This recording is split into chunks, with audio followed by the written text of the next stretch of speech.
So the real big question, Padwork. How do we make Padwork a lot more effective? I've got the pleasure of inviting on Elliott, Dillon and Steve Cranston, two of my dice colleagues, just to talk about that, talk about their experience and how they bring Padwork to the fore and how they use it to make better boxers, not just to be better at Padwork. So I hope you really enjoyed this episode. We had a great conversation for over an hour about this. It could have gone on for another 2-3 hours. And there's just so much to talk about around how we can make this better, but also what we think Padwork maybe isn't and the levels of skill transfer that we think it has, but maybe it doesn't. So we talked around how we can kind of get around that and make those pads more effective. Next week, our Padwork course drops. We have got so many videos, so much explanation, so much supporting knowledge and resources there for you in this course, well over 8 hours worth on the course of, like I say, explainer videos, samples, examples, a little bit of structure and framework to help you as well, some ideas that you can try in your gym, but also talking about the science and the perception action, the ecological dynamics, all these important things that affect Padwork, and just trying to really kind of pick out how we can do this better in the coursework. I hope you really like it, guys. My name's Adam Hanover, and this is the Box Gathering Podcast. It was the first time ever people just expected me to win. I always had a dream of being a world champion. When I didn't have nothing, there's still the same people around me. The jab, the throwaway left hook, and then big right hand. I couldn't jump up and celebrate or fall to my knees like I'd had planned. Don't forget, he's got a pair on as well, and that's stuck in my head. The optimal time to teach something again is right when they're about to forget it. And at that point, we thought Roy's going to freeze here. We're going to be out of here in 10 minutes. People are going to be throwing ashtrays at us. This is the Box Gathering Podcast. Right, let's start there then. Episode 109, Box Gathering Podcast. Two absolutely beautifully esteemed guests that have come on. One of them is a reoccurring guest, Mr. Elliott Dillon. It's your second appearance, isn't it? This is your second appearance. You can't get enough, can you, mate? Go on then. Give us an intro to anyone out there in the boxing world who may not know you. Okay, so for those that don't know me, I'm Elliott Dillon. I am previously the lead tutor and coach for the Joe Gallagher Boxing Academy, which was or is the performance centre for boxing within England Boxing for the DICE, for England Talent Pathway. Coached England and GB, currently a GB performance coach, coach educator as well, and amateur coach. And also starred in the film 300. Lovely, Elliott. Right, cheers, mate. Steve-O, Yeah. I've got Steve Cranston here, and if people don't know him, well, you will now. Go ahead. Well, there's Steve-O. a lot of people who might not know me because most of the people that know me are probably dead. It's a beautiful start. No, I've been a coach a long time. Been a coach since 1982, actually. Done me level 1, my assistant coaching course in 1982. I'm a level 4 coach. Had 15 years on the DICE program, ACE and DICE program at Gateshead College, and then retired. Head coach at my club, which is Kenton ABC. And I'm a coach educator. That's cool. Just to throw this in there for you, Steve-O, 1982, when you did your level 1, I was 3 years old. Yeah. Just to stick that in there for you. Well, I was nearly 28. There you go. Understandably, that's how a lot of people are dead. Well, there will not be many coaches at my age still coaching actively, probably in England boxing. Yeah, you're probably in the top 5%, Steve-O, I would have said. And still doing pads galore, aren't you? Yeah. After I had this conversation, when I was at Gateshead, I was probably doing about 100 rounds a week. Yikes. Club in college, and I did a lot of pads, specific pads, not just general pads. And now I probably do 50 rounds a week, 50 rounds a week, maybe. That's more than I do. At the club, yeah. What about you, Els? How many? Are you still sort of heavy with the pads? Yeah, I like the pads because that's like the time where you get to do a bit of one-to-one with them. You get a bit of trust with them. You get to build a bit of rapport with the athletes, especially with the boxers, that type of stuff. And it is, as a coach, it is kind of my go-to. And I think this is most coaches. It's your go-to sort of thing to do with boxers and sort of help that development, especially on a one-to-one sort of basis. Yeah, absolutely. I think part of it is, let's be honest. If we wanted the boxers to get better, we'd spar all day, every day, condition, tech, open spar all day, every day. But the bottom line is you can't get punched in the head all the time. There has to be an element of... we got to minimise that a bit. Got to look at the safety involved there, don't we? Yeah, absolutely. So if anyone listening at the moment is not guessed at the moment, because I've not said what the title is, we are talking about Padwork today. Padwork, you mentioned at first you say you do some general pads, but then you said actually you like doing a lot more sort of specific stuff. So basically, every boxer wants to do pads, or they want to spar. They want to do the things that they think they're good at. They don't want to do the things that we want them to do generally. And a lot of boxers don't want to do just a specific pad. They want to have a little bit rip roar on the pads. And often I sometimes see that and I think, is this pads for the coach or is it pads for the boxer? You know, and I tend to think that initially with all pads, the boxer has to take priority and you have to be doing it for a reason. What do you mean by that? What do you mean pads for the coach or pads for the boxer? I think I get what you mean, but I'm not too sure. Okay, then. Well, strangely, I was looking at some pads last week on Facebook, and I tend not to have a go at anybody on pads and we discussed this earlier, where I would go, that doesn't look very good, because I don't know what they're wanting to achieve. Yeah. So I don't know what this pad man wants to achieve with his boxer. So generally, I wouldn't criticize anybody's pads, whether I thought they were good or bad or whatever. However, there are sometimes you see coaches doing pads, and I sometimes think it's possibly for the coach. Okay. What does that look like? So would that be like because they're trying to do it for Instagram likes or social media likes, or is that because there's a certain pattern they're doing, or what? I think, well, there's a point there. You know, I enjoy doing pads. You said that as well. I enjoy doing pads, and I think my pads are quite good. Somebody else might look at a video of me doing pads and go, that looks terrible. But then again, they might not know what I'm trying to get across. And I think that for some coaches, and some coaches have some great flair with the pads, the way they throw the pads about. Yeah. I'm not a great lover of that specifically, and especially not people who throw the pad at the boxer, especially not with young kids, because often they're throwing the pad before the punch is developed, and you can do some serious damage with little kids, you know. Yeah. Little kids throwing the jab, and the coach throws the pad at the jab, and the pad hits the fist before the punch is actually developed, and you do all sorts of damage. So that as well, and we're also completely taken away from fundamentals there, aren't we? Do you know what I mean? We're really, it's like, yeah, definitely. What would you say fundamentals are? Because it's an interesting question. It's like when you say fundamentals, I think everybody listening kind of knows what you mean. But I don't know if we ever really sort of say what are. So it's the technique, isn't it? So can we get that fundamental technique of the punch right? You know what I mean? Are we getting the rotation right? Are we teaching them where they're getting the power from? Are they developing that power through that kinetic chain? Do you know what I mean? So the push up from the floor, up through the rotation of the hips, through the core, through the shoulders, through the extension on the arm. And we then looking at the recoil back, the more important side of it.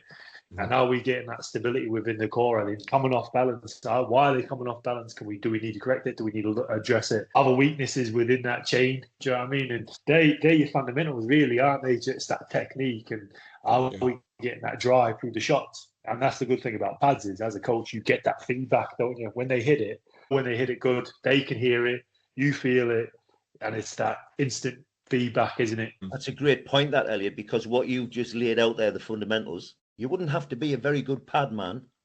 You'd have to understand the fundamentals, but you wouldn't have to be a very good pad man to get that across to your boxer. Yeah, because you could not be able to hold a pad and have the worst shoulders and elbows and wrists ever. Yeah, and no flair to pad man, you know. And I'm coming back to that. We don't need it really, because you can stick to the basics. You don't need it. Is it interesting that Elliott, a lot of your background, and you've got a wide background, haven't you? But a lot of your background is kind of physiology. It's S&C. I think you have a master's in S&C. Is that right? Master's in strength and conditioning. Yeah. Yes. Yeah. Okay. So it's almost like when you talk about technique, what's the difference between almost technique and the kinematics of a punch? You know, the from the floor to the fist, that kind of thing. You know, the drive, the triple extension, all these bits and pieces. They're interlinked, aren't they? Really, because we're looking at that drive, we're looking at that rotation. But so as a coach's eye, and we're looking at technique, we're looking at that appropriate so it's range, rotation, recoil. Simple, isn't it? Right? Okay. Are they getting that range right? Are they getting the rotation through? Are they getting that recoil coming back into position? That's our coaching sort of eye. That's how we're looking at it from boxing coaching point of view. When they do that, are their feet in the correct position? Have they got soft knees? Are they rotating through the hips correctly? Is their chin down? Is they guarding possession? Where's the non-punching hand, for instance? When it comes back, where's it going to? Is it coming to the chest? Is it coming back to eye line where it should be? Where are we going with it? That's our coaching eye, isn't it? But if we're looking at the kinematics, we're looking at that drive, we're looking at that coordination. We're looking at their core stability, so it's that rotational core stability, but then also the recoil, the instability that's caused from that rotation, and have they got the control to then bring it back and that coordination to bring it back? Do you know what I mean? So there's differences. That's great. That's building the job. That's great. So you're adding all your little bits onto there. That's really good. Yeah. So, and then your flair comes from that, doesn't it? Do you know what I mean? What I'm hearing from that then, Els, sorry to interrupt. What I'm hearing from that then, so almost like two things. So if they don't have that stability, core strength to be able to, so as they punch a rear hand, they go past the punching line, they over rotate, overextend. Yeah. It's hard to bring it back because they haven't really got the physical capacity to do that. But then the other side of things, if we're talking about pads, is where's the position of the pad that's actually encouraging them to over rotate. So not only are they not strong enough to actually, what was the word you said? The stability to bring yourself back to the instability to combat the instability that comes with it. Yeah. But actually, you're exacerbating it even more because the pad position's out to the side at a kind of 45-degree angle, and they're just rotating past the target. It's like a double whammy. So that's where pad work can be an issue. Yeah. And that's a big error, isn't it? Because if we're like, say for instance, pad, we all know, or we should all know, that pads, when we're holding pads, should be down our centre line, shouldn't it? Do you know what I mean? Where we can hold it nice and controlled, and it's in this space, and it's not much bigger than our head, really. As soon as we start going like this, that's when we're going to get that over rotation, aren't we? Because the poor box is having to reach and then reach, and that's one of the things that when I was a young sort of coach, started off coach, those that don't know and can't tell, I'm quite tall, 6'5", quite broad-shouldered. One of my problems is when I'm when I was first padding people, I'd hold the pad quite wide. I'd be up tall. Poor kids are reaching up and then having to rotate.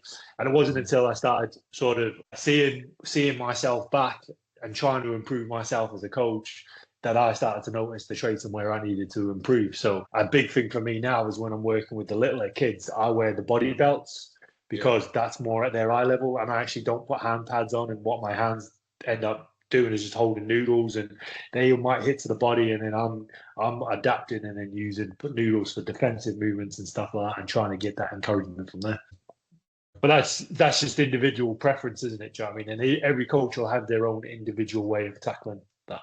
Yeah, but different boxer as well, isn't it? Depends. It's amazing how many coaches address each boxer with the same height of pads. Yeah, you see little kids warming up with a 6-foot coach, and he's got his pads up here, and then you see the 6'5" guy with a 5'4" coach, and he's got his pads. Yeah, and that's about realistic pads, and that's another point. That's a point. So initially, the development of the skill, the technical development of the skill, you don't have to be a particularly good pad man. No. You just have to be able to identify it. Once you start developing tactics and realistic pads come into it, then. Yeah. So if we go to the word tactics, right? So if we're thinking about tactically breaking down an opponent, the tactics really is the technique under some sort of intensity or condition, right? Yeah. For argument's sake, we're going to look at that, right? So if we're going to get issues with the technique, that's just going to manifest and become more evident when we're starting to jump into the tactical side of things. So we've got to have that staged approach, haven't we, with our development of our boxers. So if we start looking at the technical side of it now, say we've got a relatively competent boxer, 2 or 3 fights in, been in the gym maybe 2 years, something like that, relatively good shape, knows how to throw a good jab, backhand, a little bit loose on the hooks, that type of stuff. Your tactics need to stay within line of what he's able to achieve technically. If you start pulling away from that, it's just gonna go in it. Do you know what I mean? So you have to be within his scope. Exactly, within his there again, parameters. that becomes pads for the boxer's needs. Pads for the boxer's needs as And well. I think you get to see it on the pads. You get to see on the pads as well what the capacity and capabilities are of that boxer in some respects, how they move, where they move, maybe the shape of their stance.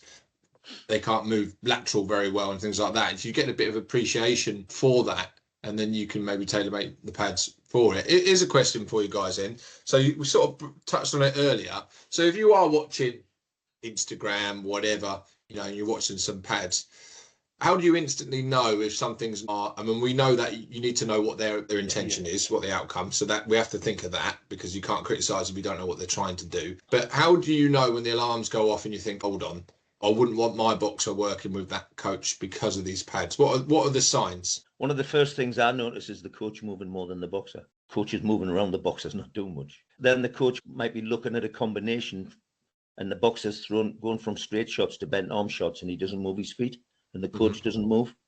The coach accommodates the boxer. Yeah. Which we do as padmen. We accommodate I don't so much. But then again, back in the day when I boxed, there was pads. Pads, I think, were first used by martial arts back in the day, a couple of 100 years ago. Bruce Lee used them quite a bit as well, but I never seen that. I was introduced to Ian Irwin once brought a pair of pads into a course that I was on the camp that I was on, and we didn't know what they were actually, and I think they were being used in the Eastern Bloc at the time. And there was a bit of a demonstration. We thought they're never going to catch on. Nobody's going to start wearing them. We'll just continue to hit the punch bags, and occasionally hit the coach's hand, and occasionally hit the wall of whatever. Thought they're never going to catch on. But look at now how many different pairs. I mean, personally, I've got about five or six different sets of pads for different things. And Gav's got about 20 pairs of these. Gav's got a couple of bags full. But every pad has all the pads have a job to do. I mean, like I've got coach spars, I've got pads for fast work, pads for heavy hitters, pads for medium hitters, and I think going back to your question Wigan there, does as well, doesn't he? Go on, Nils. Yeah. We go back to your question there about trying to identify what's maybe negative pads or not the best pads. Is when you see combinations again, and it's just Steve highlighted it, where the boxer's not moving their feet or getting themselves into the right position for that shot. So it's kind of like they're reaching to it. It looks like a flashy combination. And to the untrained eye, you look at it and you go, wow, that's good. It looks dead fast, and it looks, like you say, Steve, flashy. But actually, the boxer isn't in the right position really to throw that punch, generate any force in that punch. In fact, they're coming straight back up in the firing line, right in the line of attack. Where's the defense? Where's the angle? But also, it'd be interesting to have a conversation with the boxer that you see with these and actually ask them, like, when you throw that punch, why are you throwing it there? What exactly are you targeting there? So, for instance, a body shot. So a lot of people just throw body shots into place. They wear the big body belts and things like that. But there's no real target with that. So what are you aiming for? Are you aiming for this? Yeah, just hit the body belt. So are you aiming for the solar plexus here? Are you going into the soft ribs? Are you aiming for the liver? Where are we going here? Because if you go too low, you're just hitting hip and you're going to break your hand. You come up a little bit, you're going to hit rib cage. It might hurt the boxer a little bit, but it's probably just going to be a wasted shot, really. But there's sensitive areas that we can be attacking, like we can on the face, yeah? So are we targeting these? Do we know we need to be targeting these? Are you teaching boxers to target these? How are you doing that? And then also, when they get there, get the drive off. Where's their exit route? Where are they coming back from? What's their phase after this? Where are you placing themselves in the ring? Why are they putting themselves there? The list just starts to build and build and build. And if you're seeing it and it's all straight lines, we all know this, it's all flashy up and down with the boxer not having to move much, like overly, so like a large number of punches, there's always a one, isn't it? Do you know what I mean? Because realistically, how many punches are you going to get off in a combination actually land on a boxer? 2 or 3 at the best. Do you know what I mean? So if you're looking at 5, 6, 7 punch combination, forget it. It's not. What are we doing here? I don't wear a body bag. I use a pad position, and I'll bring the pad actually to me ribs, and I'll double up with a second pad, or I'll bring the pad to me solas and I'll double up, look to move my feet quickly. And the only thing, and I don't usually ask for punches. I give a that's a good pad one. cue. Yeah. When I see somebody asking for punches specifically, especially when they're shouting out numbers, and I think the boxer shouldn't. His opponent is never going to tell him what to throw here. So give him a cue and see if he takes up on it. And the only thing I would generally speak about, see it during pad session, would be move left, move your feet, move left. I would, if I was offering a position, say to come to throw a body hook, and I've given that pad for the body hook, I would expect him to start to move off to that side after the shot or just before the shot, so he's in a position to exit. So and that's realistic pads. It's like somebody holding a hook out Okay, if you're just going to develop the hook and you want the boxer to develop the hook, you can do that on a punch bag or a pad, wall pad. But if you want them to do it and they hold the punch way away from the body, and so the boxer basically practices a fault. He addresses his pad man with his feet, because the pad man, I think, should be standing as a boxer. He addresses his pad man, that's his range. And all of a sudden, the pad man puts a pad out for a hook 12 inches off the body, then practicing a fault. Just going back to the body, what do you call them? Are they called body pads? Coach body pads? What are they called? Body bag. Yeah. Body bag. What I like about them is that when I try and think about the science part of it, because Steve, you're saying you present a target as opposed to telling them what to hit. It's the same with the body bag. There's elements of choice coming in now. So instead of, I want you to throw a 1-2 left hook to the body, which is nonsense, because as you say, the opponent's not saying, listen, mate, hit me with a 1-2. You have to look for what's opening, what's available, and listen to your body kinematics. You listen to what you see, to what they're doing in front of you, their range, etc. With the body bag, you can hit it at any time you want. So the choice goes back to the boxer, which I think becomes a little bit more real and representative of what goes on. But I can't remember which one you said it though. The only problem with those they're so big because they're trying to protect. You can hit them anywhere. So maybe they need to have, almost drawn on like ribs and target areas, the belt, almost the belt of the gloves. A few patches of colour on them, don't they? Like they do. So, a little extra pad on the side, some of them, around the rib area, but it's one maybe, and that's just one target. But the old aim small, miss small thing. Can we have little targets? So something that's quite interesting to do with this, and I've done this a few times, is just get tape and little target areas. They're the sensitive areas. That's what we're aiming for. As soon as you see that tape open up, boom, you hit it. Do you know what I mean? Yeah. You move in that stance, and once that tape opens up, might be round behind the elbow, might be inside the elbow, might be where the solar plexus is, wherever it is. The box is just moving, he's adjusting. And as soon as you see that tape open up, poof, there's a shot. We move again, we move again. Yeah, it's going to be led a little bit by the coach, because I think sometimes with padding, you can't help. As a coach, you can't help lead it off a little bit or initiate it, because ultimately you've still got to be braced and be protecting of yourself as first and foremost, because you're not there. You're not a punch bag. You're not there to get hurt. Do you know what I mean? So you're still going to lead it off a little bit, and you're going to present the target to them. Whether they take that or not, that's up to them. Yeah. Mm-hmm. So there's that, and that can work well, I think. But again, it gets down for me, it gets down to their understanding, isn't it? So why are they throwing that shot? Why is it beneficial? What leads on from that shot? How do you set that shot up? Where's the next step? Where's the space? Where are we going to after it?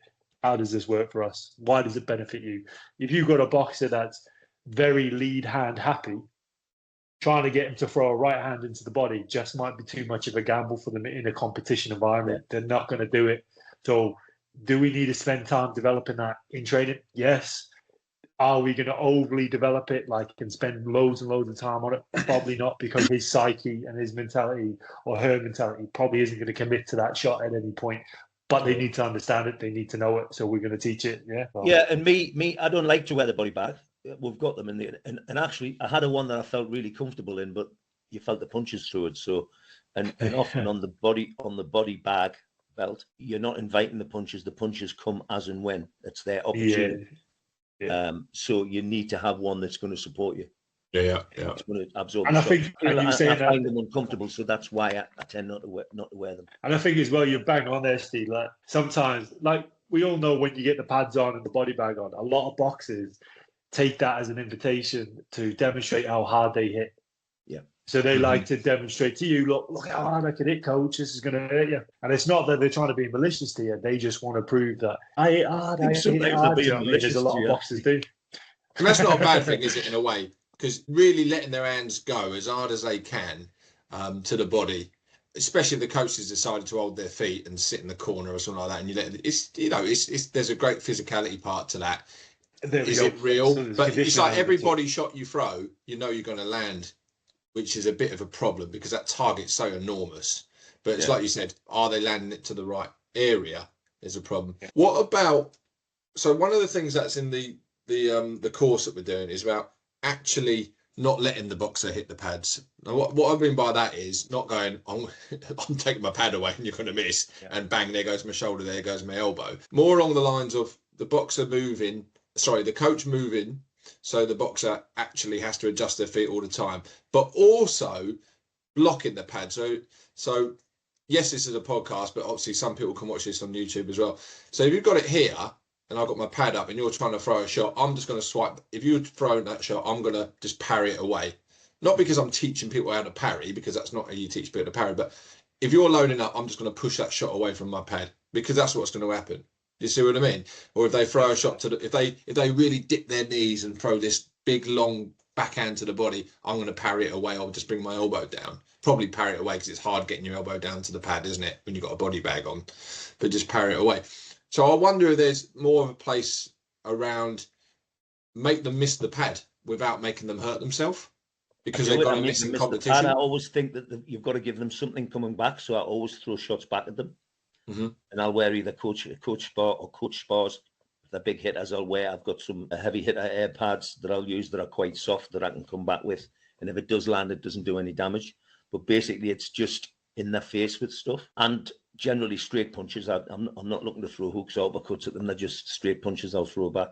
And I will let them miss the pad, not blatantly where they're going to hyperextend or anything like that. I might pull the pad off them as it lands so there's no effect on it. Yeah. And that's what happens in a bout, isn't it? You miss, punches miss. It's a tough one, that, isn't it, boys? Because so for me, it's a trade-off between injury. Yeah. Trade-off between injury, but actually teaching the boxer you would have missed, because I saw you loading up from miles away, or your feet weren't right, your range wasn't right. It's a tough one. Yeah, so do you land every shot? I probably wouldn't do the, like you say, looking to miss the pad or purposely getting to miss the pad. But like similar to yourself, Adam, I'd probably put a glove on, the lead hand jab, I'd have the shot there. There's the target. Every time I see you load up, that's coming to give you. Well, you've got to react to take that sort of loading up away and give them a sort of realistic. They've got to try and get there if you can. And I think that's what we're basically saying, isn't it? It's about trying to keep it realistic and be purposeful to what they are going to do within the sport. Yeah. If we want to make it realistic, we'll just get them doing technical sparring or condition sparring or even open sparring. That's the best what we can do. Yeah. Padwork, for me, is that can we work on technique? Can we work on tactics? Can we look at the fundamentals and can we build that up and then place it? And then when they're at that space, it's partner work, it's technical work, it's tactical work. But in that sort of conditioned environment of sparring, I think. Do we think? So, what do you think about coach spar mitts? Because the more I think about the science of boxing, the more everything's got its place. You've got pads, you've got shields, med balls, you've got woggles, and you've got what are those called? The battens. The battens, battens, the lollipop things, whatever they are. You've got all those sort of things. But the more I think about the paddles, that's right. Yeah. The more I think about this sort of science things, the more I think coach spar mitts are great, because when you throw a shot back at the boxer, you're throwing it like a punch. Yeah. So they tune into the sort of the kinematics of what a punch would look like. So defensively, they start to realise the cues of a shot coming back. But when you pad people, you tend to you sort of tap them on the head, because if you don't tap them on the head, you're going to hit them with your knuckles. Do you know what I mean? So the punch looks different. So they start not reading the cues and kinematics of the punch properly, because the coach has got sort of slap it. Like if you just slap someone on the face, and again, it's a podcast, so you can't see much of this, but you slap someone, your elbow's down. But when you throw a hook, your elbow's up. So the kinematics look different. So I wonder, are we teaching them not to pick up on real cues when we use pads, because you don't want to hurt them with your knuckle. But when you wear coach spar, you can throw a shot back like a boxer would throw a shot back. Yeah, so I wonder if we're missing a trick sometimes. But it depends what you're working on, doesn't it? Yeah. Depends what you're working on. Yes. But I think that's your coaching eye though as well, isn't it? You're going to be correcting that as a coach as well when they're throwing it. And like you said, it's a tough one, because us as coaches, we're looking to protect ourselves. We're looking to protect the boxer. So we can't really, so for instance, say I decide to throw a big right hand and they're going to go for a hook to the body. If I throw a big right hand and overcompensate, I'm leaving myself well open here as a coach. Even with a body bag on, I'm open, I'm extended, my rib cage is elongated. They went in with a decent shot, it's going to hurt. And there's only so much of that we want to take as coaches. Do you know what I mean? So I think there's an element of, we will do it, but it's like training load, isn't it? The more realistic we make it with the sparring, the more that's going to carry over to everything else. But it's that we've also got to toe that line of the damage to non-damage, if you know what I mean, to the athlete. Yeah. So we've always got to be mindful of that. So you know when to, okay, we need to sort of progress this on to some sort of technical condition work or sparring, whatever it is. But also we know when to dial it back to that pad work, get the coach's eye over it, break it down, and work on them fundamentals and build that back up. But this is the problem. That's just the process, isn't it? Absolutely, and it's, you know, the when is sometimes, you know, just as important as the how.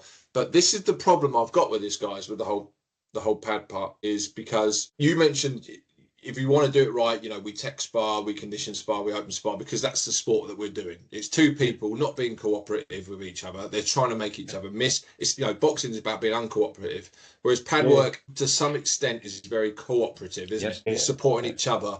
So there's a lot of, you understand the plans, you understand the aims, whereas in competition you don't. And you have to find that out. So the problem I have with pad work in general is that it's very compliant and complicit with each other. And then when you go into competition, and I know this from my competition days, I felt really nice on the pads, like bang bang, sharp as attack. And then you go into sparring, and that sharpness is gone because the range wasn't there, the tempo's changing, all the little bits and pieces that weren't present in the pads suddenly were present in the spar, and I felt myself falling over my front foot or not extending, rotating properly. And it just, sometimes I just think pads brilliant, but can we do it better? I know that's a very vague, silly question. I think that's the ultimate question we're talking about now. But one of the things that the transfer is what I'm trying to say. Sometimes I don't feel, just because it looks great here, sometimes I don't think it transfers 100. It's definitely not 100% transfer. But how do we get it realer all the time? It's a vague question. It's a tough question, isn't it? It's the accommodation again. It's the coach accommodating. I mean, actually, I've got to say, nobody ever showed me how to do pads. I watched other people doing pads and picked it up and then thought, that's wrong, that's wrong. Nobody would do it in courses. You know, you talk about the single pad. Is that the right way? I suppose it's the best way to start it, rather than starting like with wide hands, to start with a single pad. And especially if you're going to use this hand for something else, is it always the best way? Certainly not in conditioning pads, because you get your head knocked off. But, you know, like, and some pads, you could use the single pad. I do occasionally, but that's when it suits me as opposed to suiting the boxer, which is a bit unfair. That's padding for myself then, but it's obviously to develop the boxer, but it's because it suits me at that time. And I think that's the biggest fault with coaches and pads. Coaches are accommodating the boxer more than making it as realistic as it possibly should be. Yeah, but I suppose there's just to play devil's advocate on a little bit. Say we're going into a competition, there's going to be an element of accommodation because we want to psych them up a little bit as well. We want to give them that confidence. We want to give them that drive. We want them feeling they're 10 foot tall, walking in, they're about to smash their opponent to pieces. We want that sort of confidence going different in. Pads though, for different, you know. Exactly. There you go. So it's getting back down to the when and where, isn't it? And I think that's the key, isn't it? It's the you when would and where. You would still have. Yes, you want them to feel good. They need that feel-good factor, especially in the warm-up pre-competition. But you would still have good range, good pad position, realistic pad positions. There would still be something coming back at them. You wouldn't be making them miss as such and everything, but you would give them you would be giving them options, and you would be looking for realistic pads. Yeah, the tempo's likely to be very high as well, isn't it? It's generally range that I think a lot of coaches fall down on. I think it's almost like a bit like tactical, you know, sort of, you know, fancy words, though, tactical periodization and stuff like that. So when you're doing pads, you know, the closer you get into a competition, it becomes very, you know, sharpening pads. It becomes very tactical. You're not really teaching them anything new technically, because the whole skill acquisition part is not, we don't want to be focused on something new anymore. You know, I've seen coaches in changing rooms teaching kids new punches before they go out. And I think I've almost done that myself back in my early days, you know, trying to teach them something brand new in the changing rooms, which is beyond their capacity to apply that.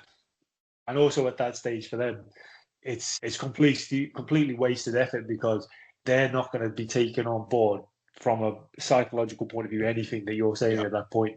It's they're loaded. They're too nervous about what's happening, how they're going to do it, why they're going to do it. Mum, dad's out there, like, so you know, what I think from your point of view, the coach needs to be aware of that and needs to tailor to suit that from their padding point of view, and also their communication point of view. Opponent is going to box, then your game plan's probably going to be to rely on your own boxers. He's going to be relying on his skills and what he's good at. Yeah.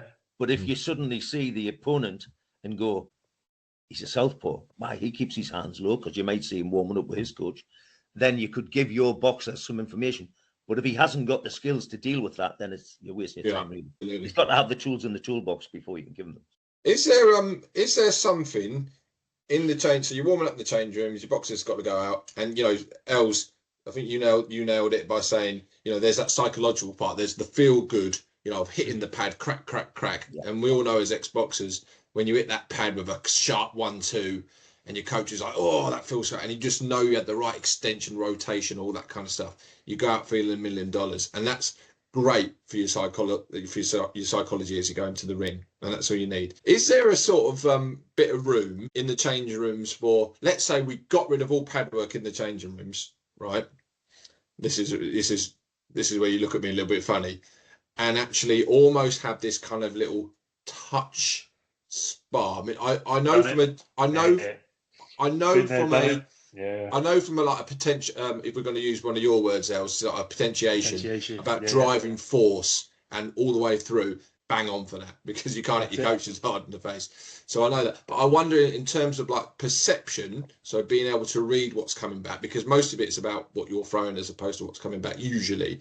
I wonder if there is a bit of the coach kind of, you know, coach spars on throwing that and you're reading it with the book block, a little bit more the coach playing a boxer role as opposed to playing a coach role. So I've played with this before where I've done it on home shows where I've had a couple of kids sort of back to back, little kids sort of similar weights, and because you'd be warming a lot of them up together or similar times and stuff like that. And I've had them do like little tag spars and stuff like that in the changing rooms to help towards that and sort of get their eye and get the range in. I can't tell you if it works any greater or doesn't in the pads. Because at the end of the day, when they get in there, there's so many variables that take place. It's hard to, unless it was the same boxer, the same night, the same fight, the same environment every single time, it'd be hard to quantify whether there is a difference to it or not, right? Yeah. So we can't. I mean, I think there's no pads when I boxed, so I had to do that. You're just chilling each other in a change rooms as well. You would semi-spar with somebody from your gym if he was on the same show, or if you were on your own somewhere, you would basically shadow box against the wall. You know, you would like shadow box against the wall. Actually, use a shadow sometimes, and sometimes you would just punch the wall. Not hard. Just spread the horsehair. Just spread the horsehair. You're back. Feel me knuckles. But I like this idea though, boys, of okay, so in the ring when you're about to compete in 5 minutes time, you throw a shot, the boy's going to step back and make you miss, and he's going to counter, all that kind of stuff. So the little warm up with two boxers in the change room, just touch, little shoulder touch. You're bringing in timing now, and you're bringing in a little bit of element of representativeness where he's going to make you miss. So what you're going to do with your feet, whereas maybe that's not always available 100% with the pads. I think I'd go with maybe taking the mindset of, with the boxer, like especially going into competition and that first bit of competition, I always stick with like, once that first jab goes, we don't know what's going to happen. We can kind of predict it. We can kind of sort of assume and presume and da-da-da-da-da. But actually, once that first jab goes, we don't really know what's going to happen next. We've just got to let the boxers kind of work it out. And us as coaches, we're trying to pick up on the little details for those first 30 seconds, for the first minute, and then we can start to sort of pick the patterns out from that, can't we? Really? That's how it goes. So maybe it's actually a mindset of, to the boxer, what are we throwing first? What's going first for you? What are you going to do first here? Yeah. You know, what's that first initiation? Yeah. What's that first attack? And then if we can maybe nail that, or we can get that maybe then just puts them on that front foot a little bit more. That maybe just gets them to land the first shot, gets their little bit of confidence, and then they're into the competition from that point of view. Yeah, it's that psychological start, isn't it? It's like having a good start in 100 meters. Whilst we don't want to be like, you know, what's the word, you know, like video controlling them or game controlling them, that first punch gets the monkey off the shoulder. Yeah. Do you know what I mean? It gets that ice off them straight away. It's like your first task of the day is to get up and make your bed. It's the same thing when you box. Go out there, throw your 1-2 as hard as you can. Do you know what? One, it might hit him hard, but two, you've kind of got rid of that tentativeness, that worry, that anxiety. So it's almost, it's just that kind of psychological. So I like that, because I used to do that as well. My coach said, "What do you want to do? Just go out there and go crack, crack," because I was always nervous. So that it got the monkey off my shoulder really well. So the psychological part we need to consider with the pads as well, not just the technical and the tactical all the time. It's Because that whole sort of package. because that's boxing, isn't it? We're all here. We all know sport. 90% of it, 80% of it's all psychological, really, isn't it? Yes, they've got to have the condition. Yes, they've got to have the skills. But that is it. Like, if they can think it, they can believe it, they're likely to achieve it. We just got to give them the tools and the direction to do that. So sounded like Brian from Family Guy. The amount of boxers I've spoken to who, not our boxers, hopefully, but boxers from clubs that I spoke to who didn't have a game plan, that didn't have something to do when they first stepped out after the first bell. Yeah. And what they were doing is they would wait and see what the other guy did. And they become that passive boxer. Yeah, you're on the back foot already. Waits to see what the other guy does. And if it's they become then, if you don't hit me, I'll probably not hit you. Yeah. You see them. Yeah, it sets that mindset straight away, doesn't it? It's not pro boxing where you can feel people out. And some boxers as pros are happy to give away the first 2 or 3 rounds, aren't they? Yeah. As long as they're having a look and sticking it on, you know. And you always talk about people like Lomachenko having a look at the little reads and the tells. He's like, I've got it now, I know what to do. But you can't do that in 3-2s. To do it. No, yeah, exactly. You can't do it in 3-2s. You're done by that time. You're showing your hand. That's it, and get into it. Yeah, see, the mindset's important there. So your pad work has to, it's the almost the ramp protocol, isn't it? It's getting their body and mind switched on to up the top of that ramp before they go in. Here's one. Go on, let's talk about this. Mayweather pads. Steve-O, I think we've had a chat about Mayweather pads. A lot of people will slaughter it, but you've got some pros, haven't you? I've done a course with Ben Doughty, actually. He was doing this course, delivering this course up in the Northeast. Delivered it all over the country. Speed pads, choreographed pads. Doughty was delivering it. Ben Doughty delivered it, yeah. First time I met him as well. Good guy, good, clever, good, interesting, really interesting growth. Anyway, he delivered this course. It was a day's course, I think. So, it's like all things, you go and do it and you take whatever you can away from it. And I came away from it and I took it into college, talked about it in college. And so basically what you have a group of punches. So he had basically everything finished on a backhand, hook, backhand, usually off a roll. And then you had like cues for the startup of the punches. So usually each little group had 6 punches. Little thing. What are the cues? So for example, you would say to someone, slip, roll. It's a verbal cue. Right, so it's a verbal cue. Slip, roll. So you would throw a lead hand, backhand hook. They rolled underneath it and come back with a 1-2 hook. They would throw the lead hand, backhand hook, or go underneath your hook and come back with a backhand hook, backhand. So they're throwing 6 punches. One was, you initially started off with touch, which was they basically held the lead hand against your shoulder. You showed them a target. They come backhand, hook, backhand, roll, backhand, hook, backhand. So they're putting 6 punches together. All combinations. So I did it with kids at college, and then I said, right, I want you to start making your own in groups to start making their own little combinations. When you run those, and I've done it with so many people, when you run them together, it looks impressive. It will never make you a better boxer. It's great for cardio and it's pretty good for balance as well, but brilliant for cardio. Yeah. You give someone speed pads for a solid minute with the choreographed pads for a solid minute, they're breathing on it. And if you do 10 1-minute rounds, it's a real workout, actually. Yeah, workout for the coach as well, to be fair. Yeah, so we're creeping into that conditioning pads then, aren't we, really? Yeah, it's choreographed high volume, isn't it? I mean Mayweather's Roger done more work than Floyd, to be fair. And you can make your own little combinations of whatever you want to do. I think I used to work with, say, 6 different combinations, sometimes 8. And you can throw them in as and when. They don't go 1, 2, 3, 4, 5, 6, 7, 8. You usually start with the first one, but you can go 1, 3, 4, 1, 3. You can number them if you want, but I would say touch 1, touch 2, touch 3 on the back foot, slip, roll, touch 1, and give Boston 2-step. There was quite a few that were hard, and they would throw those punches. They would put that combination in, so you can throw the combination at any time, and the boxer has to switch on and get it off straight away. And it's amazing how quick they put it together.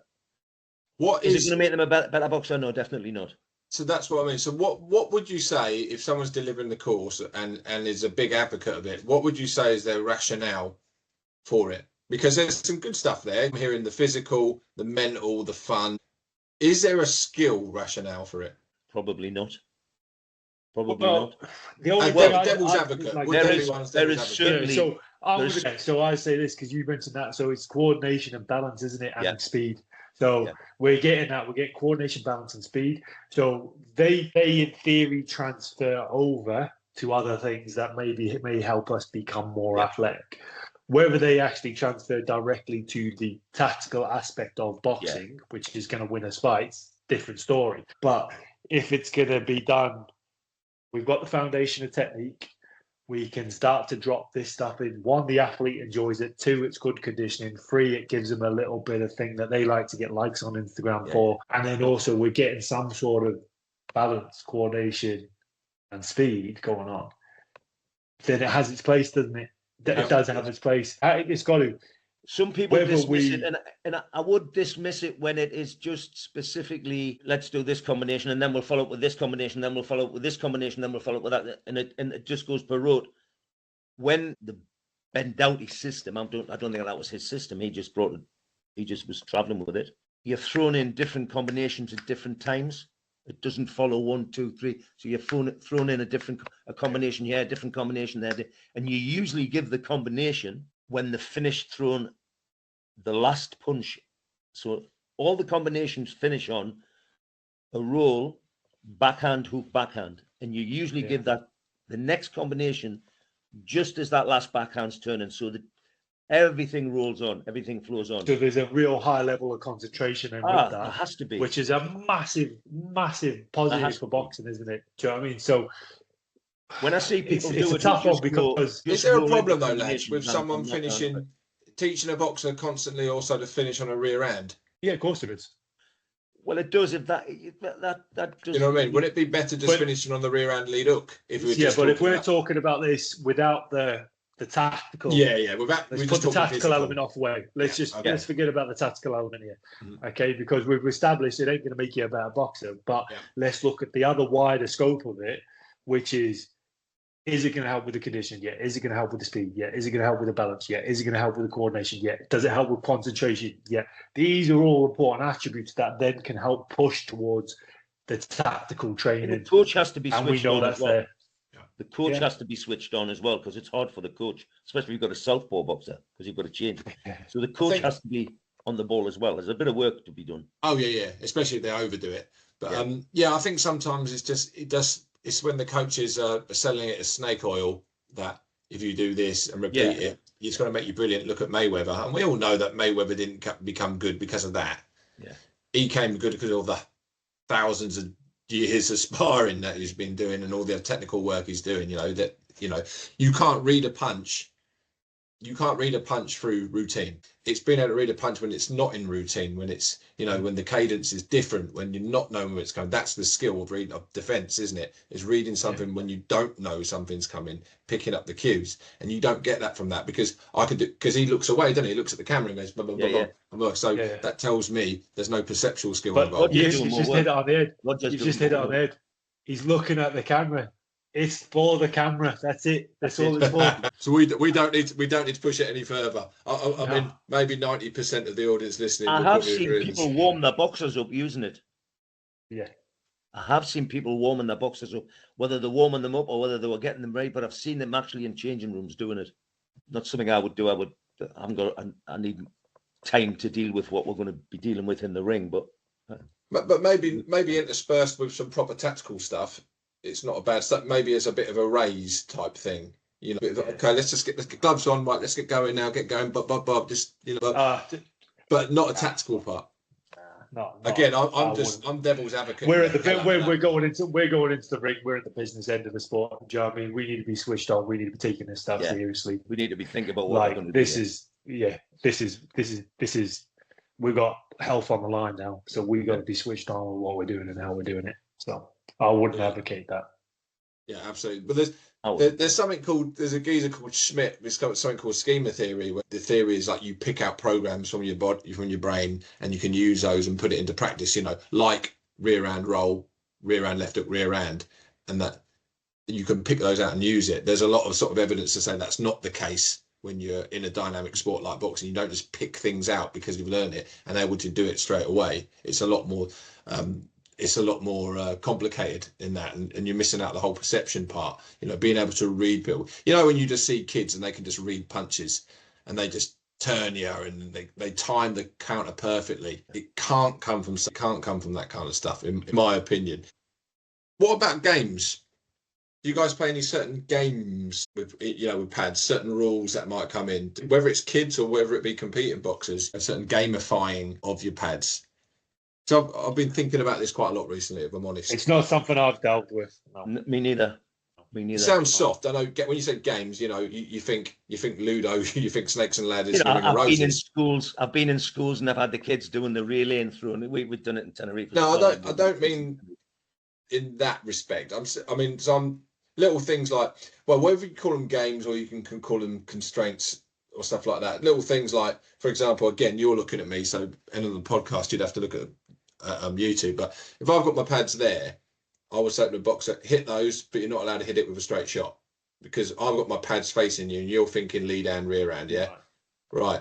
So without giving them the answer is they need to pivot perhaps before they throw a hook. They come around the corner for the hook. And then I'll turn my hands inwards like that and I'll go, not allowed to hit with hooks. So again, the movement solution is I'll step to the side and throw a right hand straight or a jab.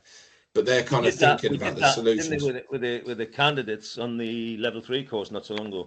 We did okay. Bad thing. That was actually. Were you there that weekend when we did it? I think so, no. So we did that. Actually, I think Ivan presented it to them and said, okay, then so what do you do from there? What will you hit that? What can you hit that pad with? Yeah. So straight away they were coming up there with a right hook. It took a while before somebody stepped across and threw a back. Everyone's got the same answer, haven't they? One or two answers to that, but their whole arsenal of how they can hit the target is only governed by what we've done before, which is right. You got to hit that with a jab or a backhand, and then when you ask them to do something else, they freeze. So, well, it's a target. Just hit it. So, how you move your trunk and your feet, etc., will give you new answers to that. You know, it's this. Again, fancy word, repetition without repetition. It's like there's different ways to solve the problem rather than just a jab and a backhand or a hook and a hook. There's millions of different ways. It's about hitting a target. I just think sometimes with games, you can put certain rules in games that gets the kids to open up their mind about how I find the target, which is change of angle, essentially, isn't it? A switch of attack, change of angle. But if we're calling the shots all the time, then why would they just going to throw the same stuff all of the time? So I do it with. I have used the pad position and then turned a quarter turn. Mm-hmm. So the boxer's then got to really pivot to come back and throw shots. I've used that before.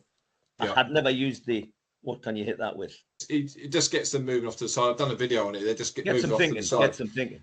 And actually, I always find as well that their pivots and side steps take care of themselves a little bit when they do that, because they don't.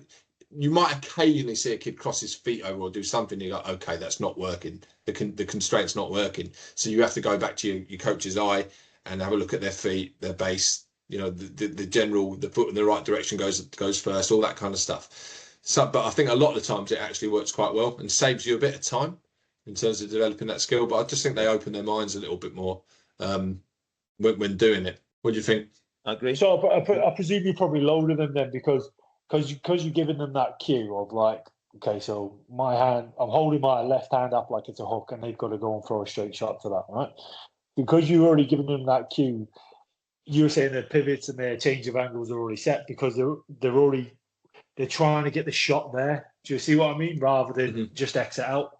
So there's a thought process after this pivot or this step, right? Which is I've got to land the shot. Whereas a lot of times we do combination and they go exit, they pivot off, and then they automatically switch off because there's nothing else to do after that. Yeah, so there's no what's next. Yeah, exactly. Because we're providing the what's next already, they've got to then, and that's probably why it's getting taken care of. I wonder if that carries over then. Do you see what I mean? Or are they still going to have that initial switch off? Yeah, I mean, possibly. I mean, it depends on the kid as well, and to that level of transfer in the competition. Well, not competition, but sparring initially. But I think one of the things that becomes important then, as opposed to saying you must throw a left hook, you just say that's a target. So if you're looking at my face here, how many different ways can you hit that target? Right? Me just saying, you just looking at me going, I'm going to hit you with a left hook, Adam. Okay, that's great, and it has success around it, but I think it does limit the boxer, and it also limits their movement as well. So just there means I'm going to stand in front of you and throw that, whereas I can move off to the side and come back with a different shot. See, there's more ways to solve the problem if you think about a target as opposed to a punch. Yeah, of course.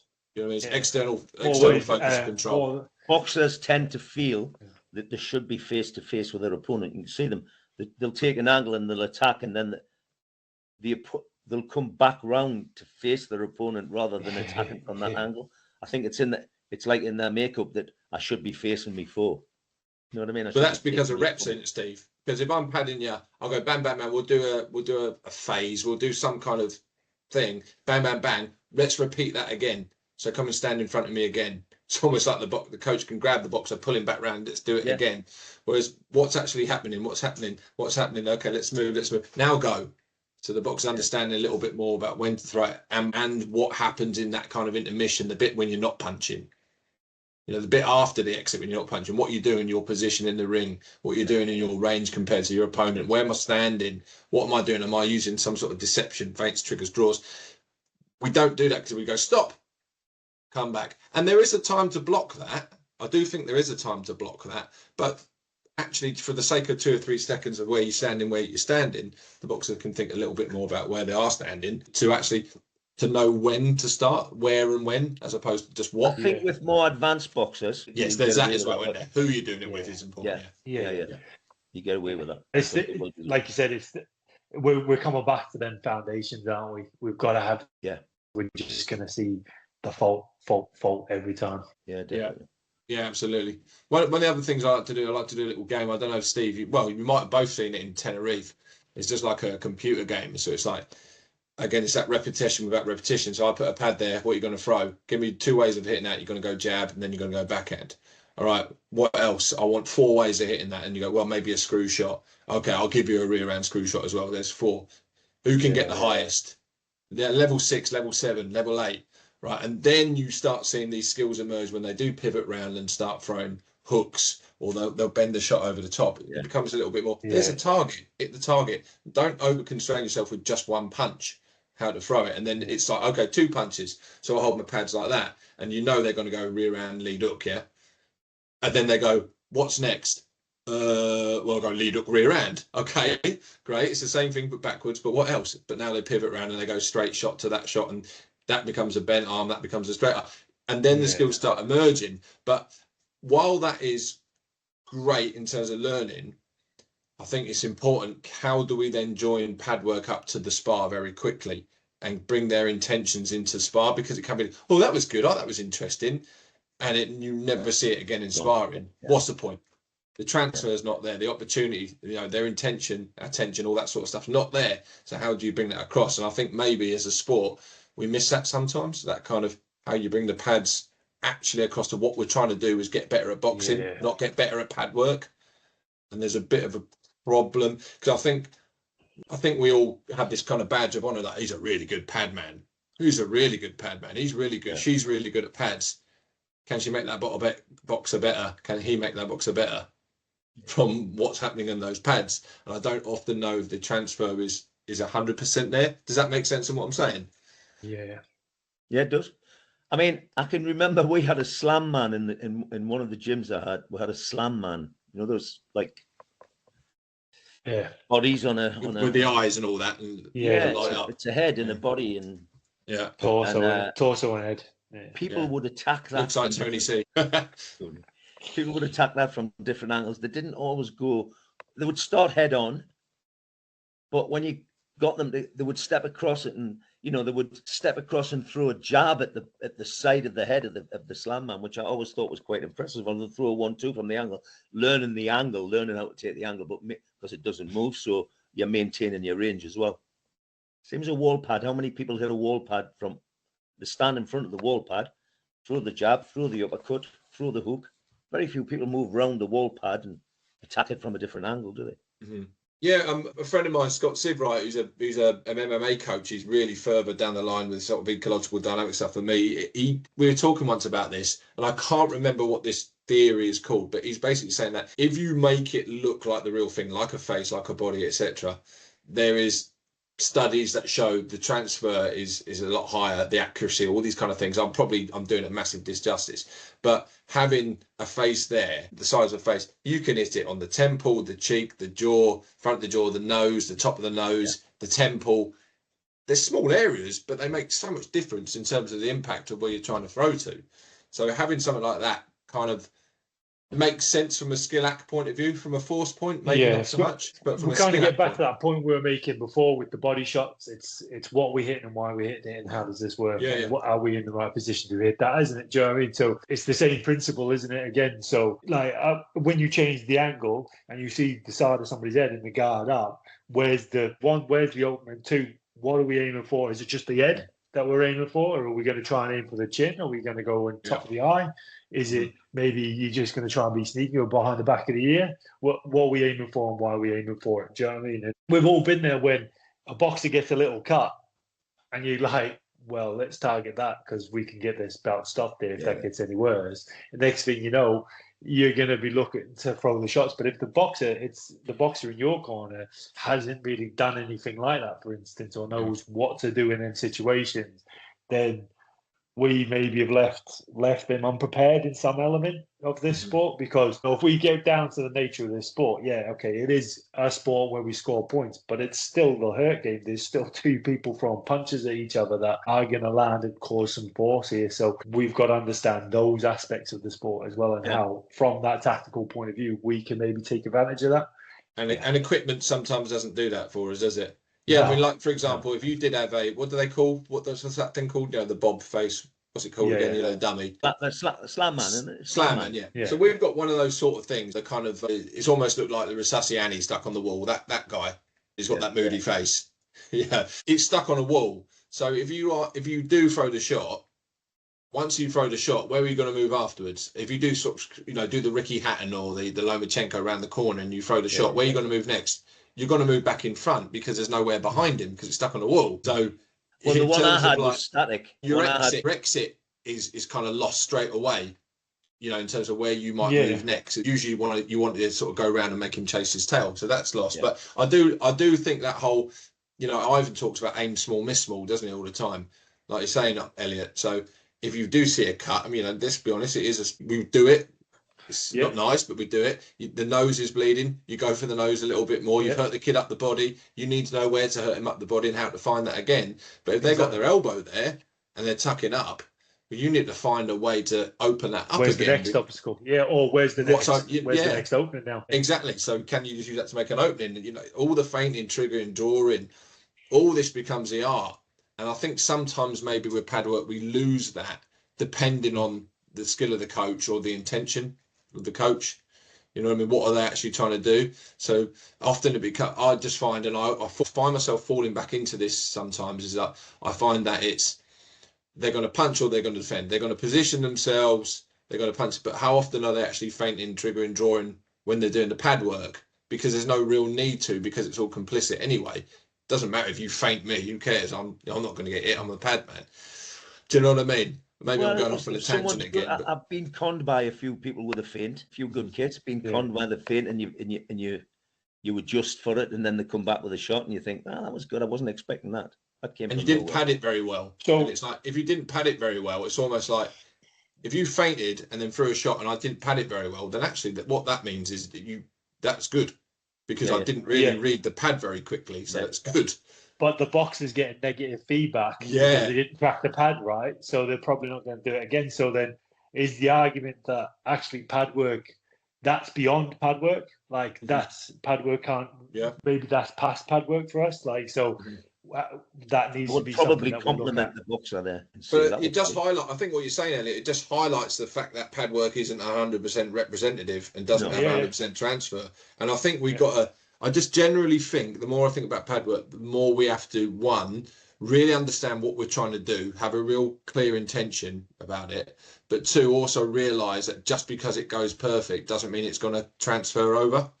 that's, you know, it's more like a prep thing, isn't it? It's more like a prep of the mind, a dry rehearsal, you know, before going into a spar, and it has those benefits. But I just think it's like, tread carefully when it comes to pad work. There's not the be all and end all, are they? Yeah. No, there's loads of variables, and I do know a lot of sort of people deep in the skill ac with 1,000 times the knowledge I have in skill acquisition that will say we don't do pad work at all.